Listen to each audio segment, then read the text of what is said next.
So let's imagine there's two guys, guy number one and guy number two. Guy number one recently got to know this girl through a group of mutual friends. This girl was introduced to him by one of his mutual friends, and at first, he thought she was really attractive. She found him very attractive. She liked his energy, she liked her energy, so everything was going well. They ended up exchanging contact information, and then when he got home, he called her to kind of continue and grow the connection. As they were on the phone, they both seemed to hit it off for a few minutes, and afterwards, she suggested that they go out. He said, sure. And he was asking her, where would you like to meet? She said, I don't know, what do you like? He responds with, I don't know what you like, so I don't know where we should go. Eventually, she hesitates and she chooses a nice restaurant that she likes, and she was asking him, maybe we should go here. He goes, okay. They end up meeting there at Friday at 7 p.m. When they meet there and they're greeted by the host of the restaurant, the host is asking them where they'd like to sit. But they both look at each other very awkwardly. She looks at him and he was like, I don't know, where do you want to sit? Eventually, she hesitates and she chooses one of the tables that are next to the window. And he just agrees. So they sit there. Finally, these two are away from their friends and they get to connect with one another without any friends interrupting them.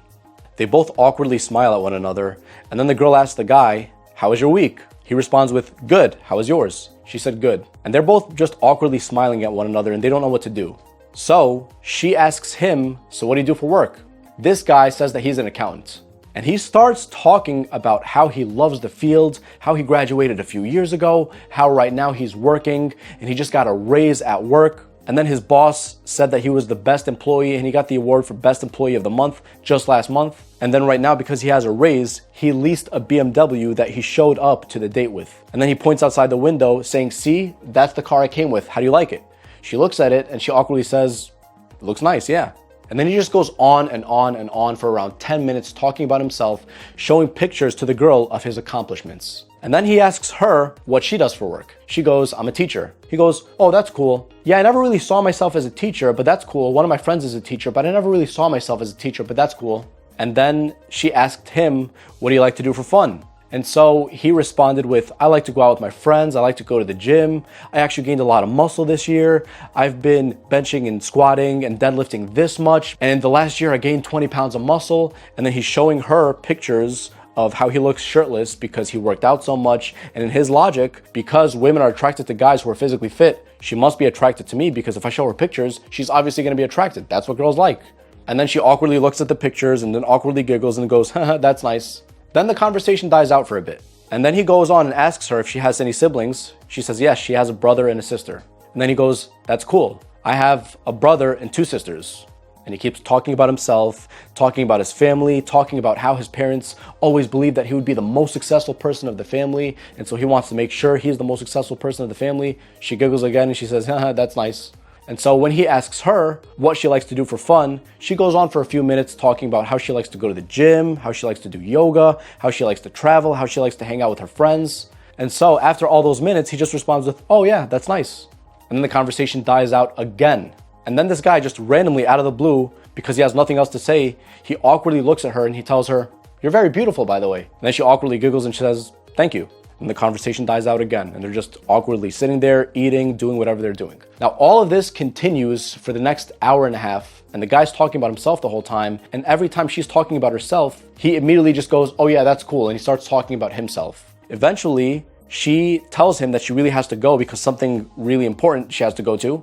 So she leaves, and he pays the bill, he leaves with her, and then right now they're in the parking lot, and then they just awkwardly hug, and then she just goes in her car and she just goes off, she leaves.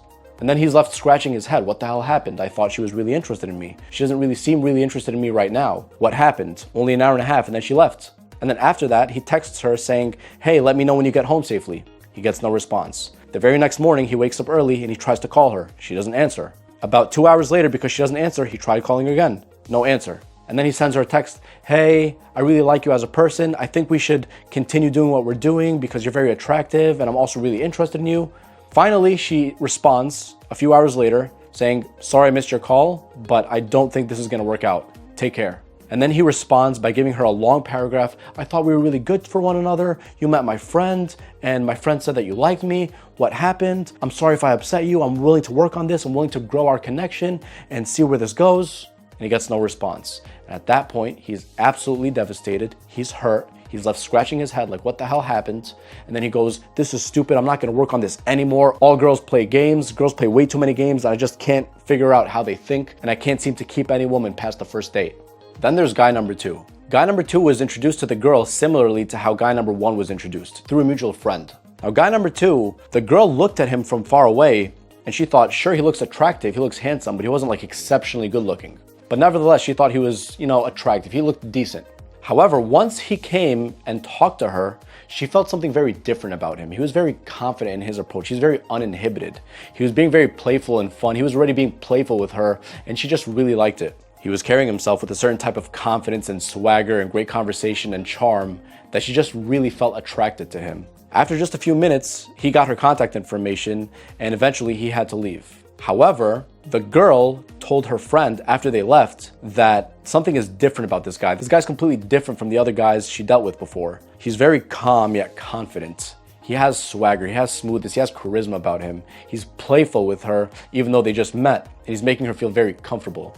So this guy calls her on the phone the very next day, and they're connecting for a few minutes, but then he sets a definite date for 2 days later at 7 o'clock. He doesn't tell her where they're going, but he says, meet me at this spot. He sends her the address. All he tells her is this: meet me there. All you gotta do is show up, look cute, and I'll take care of the rest. Be prepared for an awesome night.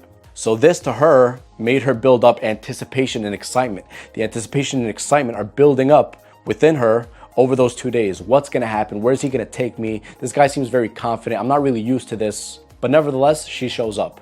First, they go to this restaurant. It's a decent restaurant. It's not super extravagant, but still it's decent.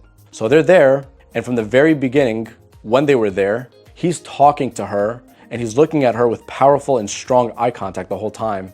And she is doing most of the talking. He's asking questions, open-ended questions, and she's doing most of the talking. She's talking about what she does for work. She's talking about what she does for fun. She's talking about the fun spots she's been to. She's even talking about her memories from her past, from her childhood, that were so nostalgic to her.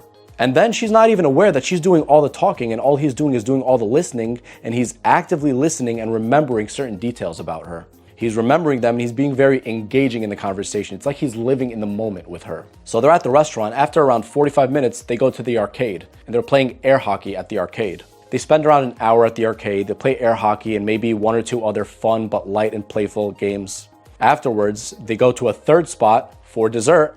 And then when they're having dessert, he's also being very charming, very playful to her. She's laughing hysterically and she has this huge smile on her face. And she's just connecting with him more and more and more and more. She knows a little bit about him, about what he does for a living. He's a successful guy. He's not like super, super rich, but he's well off. He's doing decent. And he looks like he's going somewhere in life. He's going someplace in life. He has a future that he has a high ambition for. And then she's talking the whole time because he's getting her to talk about herself. And the whole time she feels super comfortable. She feels relaxed. There's something different about this guy again.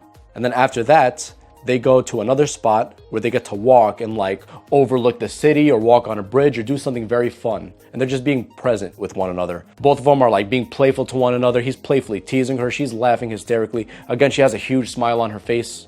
And the whole time, she feels like he knows way much more about her than she knows about him because she was doing way much more of the talking and he was doing way much more of the listening and planning and going to this spot and then going to this spot and then taking her here. And then after all that, he drives her back to her car, which is where they met in the first place. And then as they're in the parking lot, before she gets into her car, he holds eye contact with her. And then he slowly and passionately kisses her. He goes in for the kiss and they slowly and passionately kiss. After that, he looks her in the eye and tells her, shoot me a text when you get home. And then she smiles and she says, I'll do that. So she goes off and immediately as she leaves the parking lot, she calls her friend on the phone as she's driving. And she tells her friend how she had an amazing time with this guy. This guy's completely different from all the other guys. She was very comfortable the whole time. He was actively listening to her. She got to open up about memories from her childhood that felt very nostalgic, that she didn't really share with many other guys because they didn't really ask those questions. But she had a great time. He was very dominant. He was very confident. He was very masculine, looking her in the eye the whole time. And yet he was also playful. He was calm. She felt very emotionally comfortable. She didn't feel awkward or anxious or nervous. He made her feel very comfortable. After that date, she spent 4 hours with him on the date. But after the date, she felt like she'd known him for years. She was just super excited, and it showed in the tonality when she was talking to her friend when she called her when she was in the car. And then eventually, just like she said she would, when she got home, she texted the guy, "Thank you so much for a lovely night. I had a great time," with a smiley face. So as you can see, there is a drastic difference between guy number 1 and guy number 2. Guy number 1, although he was very physically attractive, he turned the girl off by his behaviors. First of all, he wasn't confident, he wasn't taking the lead. When they were together on the date, all he did was talk about himself, his accomplishments. He was so insecure within himself that he felt the need to talk about his accomplishments and show pictures of himself at the gym, shirtless with the muscles, because that was his only way of attracting this girl. Every time she would talk about herself, he would immediately flip it on him and start talking about himself and relating it only about him. He was talking about 90% of the time. She was talking about 10% of the time. She felt very emotionally uncomfortable. She felt very awkward. She felt that this man wasn't very secure with himself, and therefore she was not attracted to him. And she just got more and more and more turned off the more he spoke. And so over the course of less than 2 hours, she eventually just had to leave because she could not take it anymore. However, guy number 2 was completely different. From the very beginning, he was very charming and confident and calm. From the moment they met through that mutual friends. And then afterwards, when he talked to her on the phone, it was very playful and he was very assertive, and he took the lead by setting up a date with her in person and building up the anticipation by telling her to show up and look cute and I'll take care of the rest and be prepared for an awesome time. And so he did that. They went out to dinner at first, and then she just really liked how she was able to feel emotionally comfortable with him. He made her feel emotionally comfortable. He asked questions. He was very engaging. He was very intriguing. He looked her in the eye whenever he spoke. The date that he took her on was unlike any other date she's ever been on. It was very fun. It was adventurous. It was playful. It was unpredictable in a good way. They went to 4 different spots over the course of 4 hours in just one date, as opposed to the one date that she's typically used to, which is typically dinner or like drinks and then just go home. She found herself opening up about her own childhood with this guy. So she felt that sense of familiarity. She felt safe and comfortable, emotionally safe and comfortable in his presence. As opposed to the first guy, she felt the complete opposite. She didn't feel comfortable emotionally at all or safe with him. But the second guy, she felt that. The second guy also was able to bring her guard down because he was using humor and banter in a very playful way. The whole time, she had a huge smile on her face. The whole time, she was enjoying her time. She was enjoying the jokes that they made, the nicknames they gave one another, the fun adventure that they had. How he was able to remember certain things from the conversation and be really engaging when he's asking open-ended questions instead of closed-ended questions. She liked the fact that he went in for the kiss, which he's not typically used to, at the very end, and he did so very slowly and passionately. And afterwards, they parted ways, and he told her to let him know when she gets home safely. She was very intrigued by this guy, and she wanted to see him very, very, very soon. And here's what caused the girl to find the first guy very unattractive and the second guy very attractive. The first guy didn't show any masculine signs that are universally attractive to women in general. The masculine signs that show that all revolve around being confident. That's like the number one. That's the main thing. And underneath that, there are many subcategories such as taking the lead, being a good conversationalist, holding eye contact, maintaining your frame, the logistics of the date itself, meaning like taking the girl to 2 to 4 different spots over the course of a date, taking her on a fun and romantic adventure. Guy number 2 understands that it's supposed to be a fun and romantic adventure. Guy number 1 just thinks, oh yeah, she thought I was very attractive, so I'm set. I'm in. He goes into the date and all he does is talk about himself because his logic is he's going to impress the girl by doing that. And the second guy understands that although looks are important, they're actually very important. He had great style. He had a great haircut. His beard was shaped up properly. He took care of himself. He wasn't the best looking man on the planet, but he was still a handsome dude. So he made sure to take care of that. However, he knew that that was only one thing that is very important, sure, but it's only one thing that women are attracted to. The rest of the things, he was the whole package. He was like the complete attraction to a woman. Not just physical attractive, but completely attractive. He had looks, he had swagger, he had charisma, he had confidence, he had good conversation skills. He was looking to her in the eye when he was talking to her. He took her on a fun and romantic adventure that she's never been on before. And he was setting the tone from the very beginning. He was the one who was setting everything up from the beginning to make sure that she had a good time. So the truth is, if you want to increase your odds at attracting a woman as much as possible, you have to focus on being completely attractive, not just physically attractive. You see, man, at the end of the day, relationships are all about value exchanges. You're exchanging your value with her and she's exchanging it with you so that hopefully you both could have fun and enjoy one another and just have a good and relaxed, fun and romantic time with one another.